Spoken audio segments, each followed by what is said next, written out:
কেন 5 ওয়াক্ত নামাজ পড়বেন?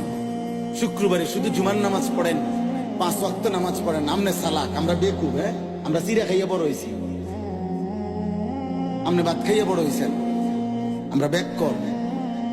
শুক্রবারে শুধু 2 রাকাত নামাজ দিলে পড়িলে 1 সপ্তাহের নামাজ হয়ে যায়। আপনি এত সহজ কথাটা বুঝে লাইলেন, আমরা বুঝলাম না কেন?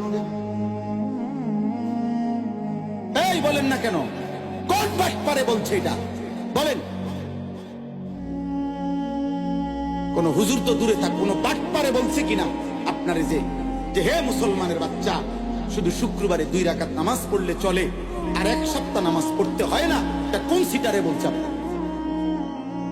মুসলমানের উপরে জুমার নামাজ ফরজ না 5 ওয়াক্ত নামাজ ফরজ? তো জুমার নামাজ কি আলগা নামাজ? শুক্রবারে নামাজ 6 ওয়াক্ত, তো তাইলে শুক্রবারে নামাজ কয় ওয়াক্ত?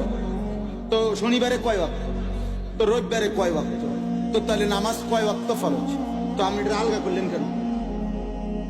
মূলত ওই ব্যক্তির কপাল মন্দ যেই ব্যক্তির কপালে সেজদা নাই। তো ব্যবসায় লস খাওয়া, টাকা মাইর খাওয়া, পয়সা হারাইয়া যাওয়া, আপনার 2-4 লাখ টাকা ধরা খাইয়া যাওয়া, এটা কপালের দোষ। আপনি কইলেন আমার কপাল খারাপ, কিছে? আমি একের জায়গা 2 লাখ দিয়ে মাইর খাইছি। আপনি ব্যাগ কল দেখে মাইর খাইছেন, আপনি কপালে কিচ্ছু হয়েছেন।